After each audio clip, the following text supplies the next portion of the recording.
Hello students, अब आगे चलते हैं हम एडिशन ऑफ टू वेक्टर्स की तरफ। पूरे वेक्टर अलजेब्रा का परहैप्स सबसे इम्पॉर्टेंट जो मैथमेटिकल ऑपरेशन है वो है एडिशन ऑफ टू वेक्टर्स। सबसे पहले तो हम एक चीज़ को समझें कि एडिशन ऑफ टू वेक्टर्स का मतलब क्या है। It is not same as adding two numbers. आप जैसे 2 + 2 कहते हैं 4 होता है, 2 + -2 = 0 होता है। यहाँ इसका अलग मतलब है। एडिशन ऑफ टू वेक्टर्स का बच्चों मतलब ये है कि अगर एक साथ दो वेक्टर्स एक्ट करें तो उनका क्यूमुलेटिव, उनका टोटल इफेक्ट क्या होगा। एडिशन ऑफ टू वेक्टर्स को हम उन वेक्टर्स का रिजल्टेंट भी कहते हैं। So addition of two vectors produces a new vector which is called resultant vector। दो वेक्टर्स ऐड हो रहे हैं यानी उनका टोटल इफेक्ट, एक जो नया वेक्टर है वो वेक्टर हमें निकालना होता है, उसी को हम रिजल्टेंट वेक्टर कहते हैं। इसीलिए दो वेक्टर्स के एडिशन को हम एक नए वेक्टर से रिप्रेजेंट करते हैं। तो अगर एक वेक्टर है ए वेक्टर, दूसरा बी वेक्टर, तो उनका जो रिजल्टेंट है, उनका जो एडिशन है वो एक नए वेक्टर सी वेक्टर को जन्म देगा। उसे हम कहते हैं ए वेक्टर और बी वेक्टर का रिजल्टेंट। अब क्योंकि ये अपने आप में एक वेक्टर है, एक नया वेक्टर है, मुझे इसका मैग्नीट्यूड पता लगाना है और मुझे इसका डायरेक्शन पता लगाना है। तो जिस तरह से पीछे हमने जो और ऑपरेशंस देखे, सबके अपने अपने वेल डिफाइंड रूल्स थे, इसके भी रूल्स होंगे। और मैं फिर रिपीट कर रहा हूँ, वेक्टर को वेक्टर वाली रिस्पेक्ट दो। स्केलर की तरह ट्रीट करोगे, गलतियों पे गलतियाँ करते रहोगे। जिस तरह से स्केलर्स को या सिंपल नंबर्स को ऐड, सब्ट्रैक्ट, मल्टीप्लाई करने के रूल्स हैं जो आपने बचपन से सीखे और उनको प्रैक्टिस किया, वैसे ही वेक्टर्स के भी अलग अलग मैथमेटिकल ऑपरेशंस हैं, उनके अपने वेल डिफाइंड रूल्स हैं। आप उन रूल्स को सीखिए और उनके हिसाब से प्रैक्टिस कीजिए। बात समझ में आ रही है? दो वेक्टर्स को ऐड करते हैं टाइम बिल्कुल भी जैसे नंबर्स को ऐड करते हैं उस तरीके की सोच नहीं लानी है। वेक्टर एडिशन के जो रूल्स हैं वो आपको अब समझाऊंगा मैं, उसको उनकी तरह फॉलो करना है।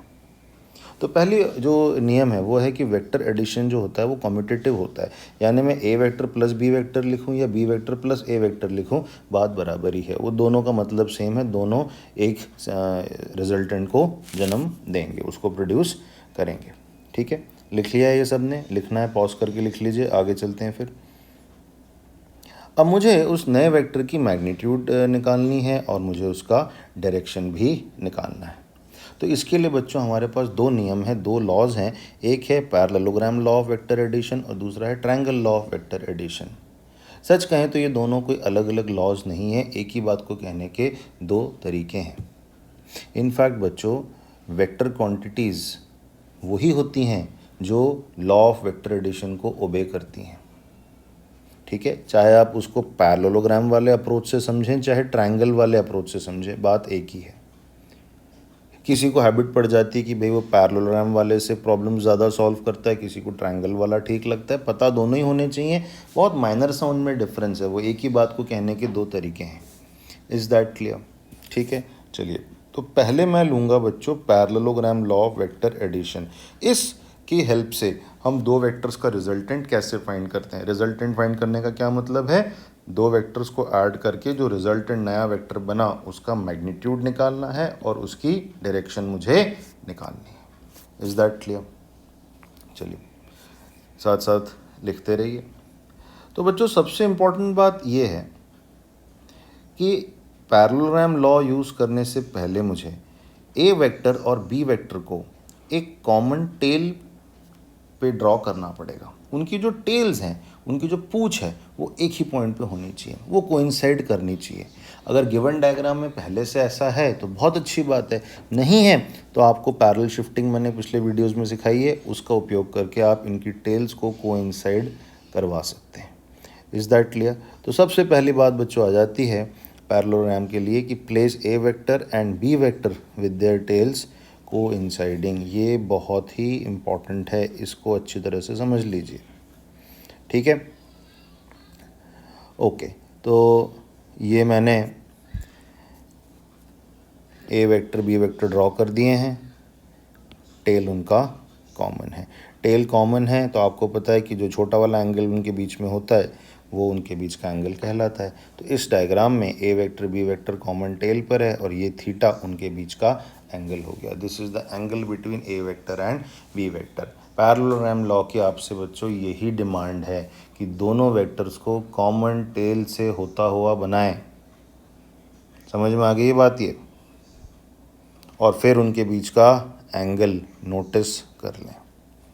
अब आपको क्या करना है, इस वेक्टर को और इस वेक्टर को एडजेसेंट साइड्स रखते हुए, इनको एडजेसेंट साइड्स रखते हुए एक पैरेललोग्राम कंप्लीट करना है। यानी यहाँ से एक लाइन बनानी है बी वेक्टर के पैरेलल और यहाँ से एक लाइन बनानी है जो हो ए वेक्टर के पैरेलल। Is that clear? So first of all we have to complete the parallelogram. ये बच्चों हमारा पैरेललोग्राम कंप्लीट हो गया। तो ए वेक्टर और बी वेक्टर टेल कॉमन है और वो उस पैरेललोग्राम के एडजेसेंट साइड्स के अलोंग हैं। बच्चों आपको पता है कि पैरेललोग्राम के दो डायगोनल होते हैं, एक डायगोनल ये वाला होगा और एक डायगोनल ये वाला होगा। मुझे वो डायगोनल लेना है जो ए वेक्टर और बी वेक्टर के बीच में से जा रहा है और उसकी टेल भी कहाँ हो, जहाँ ए वेक्टर और बी वेक्टर की टेल है। बात समझ में आ रही है?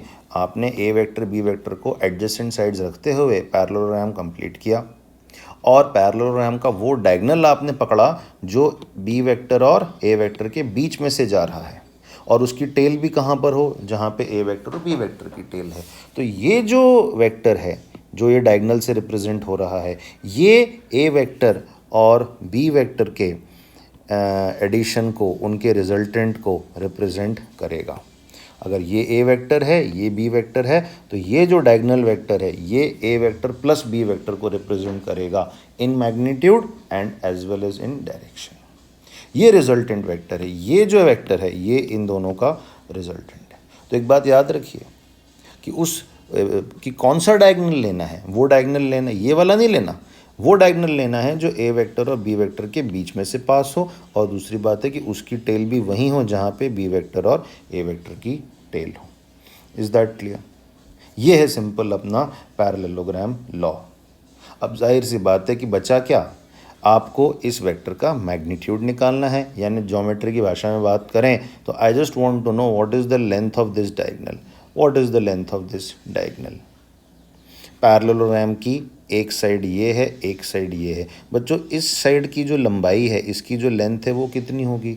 अरे ऑब्वियसली जो ए वेक्टर का मैग्नीट्यूड है वही तो इस साइड की लेंथ होगी। ए वेक्टर तो वेक्टर है मगर उसका जो मैग्नीट्यूड है वो क्या होगा, जो इस साइड की लेंथ है। सिमिलरली जो बी वेक्टर है उसका जो मैग्नीट्यूड है वो इस वाले साइड की लेंथ है। और थीटा क्या है, इन दोनों साइड्स के, इन दोनों वेक्टर्स के बीच का एंगल है। आपने 10th स्टैंडर्ड में पैरेललोग्राम करके ज्योमेट्री में चैप्टर होता था, बहुत क्वेश्चंस आपने किए होंगे।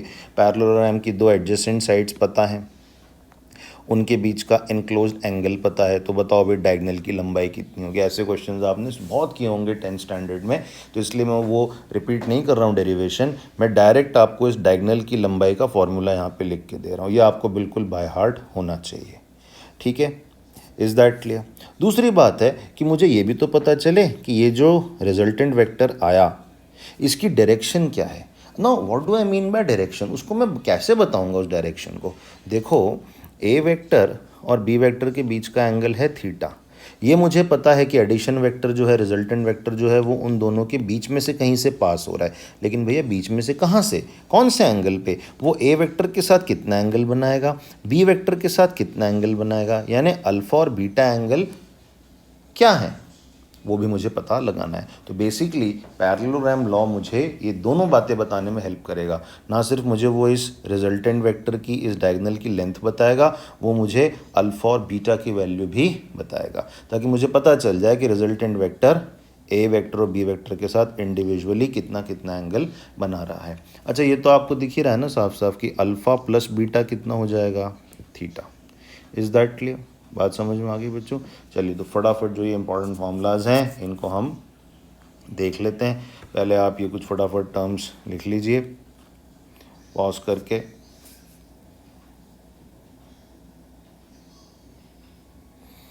तो ये बच्चों हमारे इम्पॉर्टेंट फार्मूलाज हैं, ये आपको बिल्कुल बाय हार्ट होने चाहिए, ठीक है, बिल्कुल याद होने चाहिए।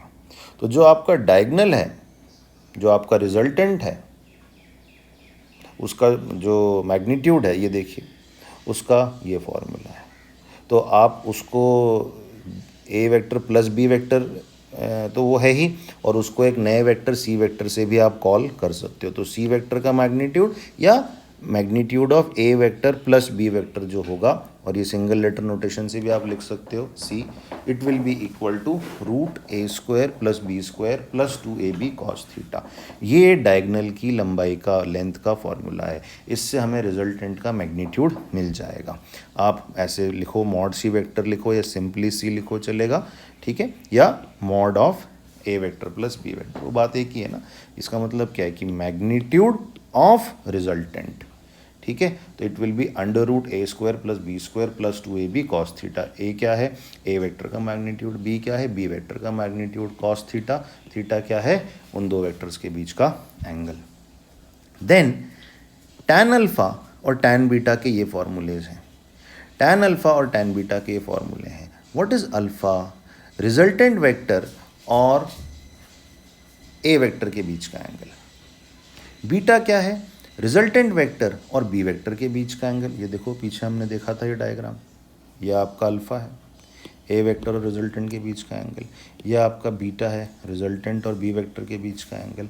तो टैन अल्फा जो होगा बच्चों, वो होगा B sine theta upon A plus B cos theta. और टैन बीटा क्या होगा, A sine theta upon B plus A cos theta. अब इसका देखो याद करने का बड़ा सिंपल सा पैटर्न है, ठीक है। अल्फा क्या है, angle of resultant with A vector. तो यहां डिनोमिनेटर में ए अकेला हो जाएगा, और ऊपर नीचे साइन थीटा और कॉस थीटा के साथ कौन मल्टीप्लाई होगा, बी वेक्टर का मैग्नीट्यूड। पैटर्न समझ में आ रहा है भाई। अल्फा क्या है, angle between A vector and resultant vector. तो यहाँ नीचे ए वेक्टर अकेला, मतलब उसका मैग्नीट्यूड, और ये ऊपर साइन थीटा और कॉस थीटा के साथ जो दूसरा वेक्टर है उसका मैग्नीट्यूड मल्टीप्लाई होगा। अब सिमिलरली बीटा क्या है, बी वेक्टर और रिजल्टेंट के बीच का एंगल। तो यहाँ पे नीचे बी का मैग्नीट्यूड अकेला आ जाएगा, और ऊपर नीचे साइन थीटा कॉस थीटा के साथ में ए वेक्टर का मैग्नीट्यूड मल्टीप्लाई हो जाएगा। Is that clear. तो ये डायगोनल की लेंथ मतलब रिजल्टेंट का मैग्नीट्यूड, और ये उसके एंगल्स निकालने के लिए फॉर्मूला आपको पता होना चाहिए। एक छोटा सा फैक्ट और याद रखें, बहुत जगह पे हमें डिसीजन लेना पड़ता है कि ये जो रिजल्टेंट है ये ए वेक्टर के साथ बड़ा एंगल बनाएगा या बी वेक्टर के साथ बड़ा एंगल बनाएगा, या दोनों बराबर तो नहीं होंगे। तो सिंपल सी बात है बच्चों, रिजल्टेंट वेक्टर हमेशा बड़े वाले वेक्टर की तरफ झुका हुआ होता है, उसको वो ज़्यादा पसंद करता है, उसके इन्फ्लुएंस में ज़्यादा होता है। तो मान लो इस डायग्राम में अगर मैं आपसे कहूँ कि ए वेक्टर का मैग्नीट्यूड बी वेक्टर से ज़्यादा है, ये वाली लेंथ इस लेंथ से बड़ी है, तो फिर ये एंगल छोटा होगा, ये वेक्टर इसकी तरफ ज़्यादा ऐसा झुका हुआ रहेगा। तो फिर अल्फ़ा बड़ा हो जाएगा, बीटा छोटा हो जाएगा, सॉरी अल्फ़ा छोटा हो जाएगा, बीटा बड़ा हो जाएगा। लेकिन अगर बी वेक्टर बड़ा होता ए वेक्टर से मैग्नीट्यूड में, ये लेंथ बड़ी होती, ये छोटी होती, तो फिर ये वेक्टर इसको ज़्यादा पसंद करता, इसकी तरफ चला जाता, तो फिर बीटा स्मॉल एंगल हो जाता और अल्फ़ा लार्ज एंगल हो जाता। तो सिंपल सा नियम है बच्चों, ये याद रखना है कि रिजल्टेंट वेक्टर छोटे वेक्टर के साथ बड़ा एंगल बनाता है, ठीक है, बड़े वेक्टर के साथ छोटा एंगल बनाता है, उल्टा पैटर्न चलेगा, ठीक है। और अगर कॉमन सेंस की बात है फिर कि अगर ये दोनों वेक्टर इक्वल स्ट्रेंथ के हुए, इक्वल दम हुआ इनमें, इसका और इसका मैग्नीट्यूड अगर बराबर हुआ, तो रिजल्टेंट फिर कहाँ से पास होगा, बिल्कुल बीच में से पास हो जाएगा। इन दैट केस अल्फा और बीटा इक्वल होंगे और दोनों थीटा बाय टू के बराबर होंगे, एंगल बाइसेक्टर के अलॉन्ग वो आ जाएगा। उस केस में ये रोम्बस बन जाएगा, क्योंकि अगर ये साइड और ये साइड इक्वल है तो पैरेललोग्राम किस पैटर्न का बन जाता है, रोम्बस पैटर्न का बन जाता है। I hope it is clear. तो once again I would request you कि आप ये फार्मूला और ये जो कंसेप्ट है इसको अच्छी तरह से लिख लें और अपने दिमाग में फिट कर लें, इसके बिना आप आगे नहीं बढ़ पाएंगे, ठीक है। पॉज करके लिख लीजिए। चलिए अब कुछ सवाल लगाते हैं इसके ऊपर, ठीक है। पहले इसको अच्छी तरह से एब्जॉर्ब कर लेते हैं, ग्रास्प कर लेते हैं इसको।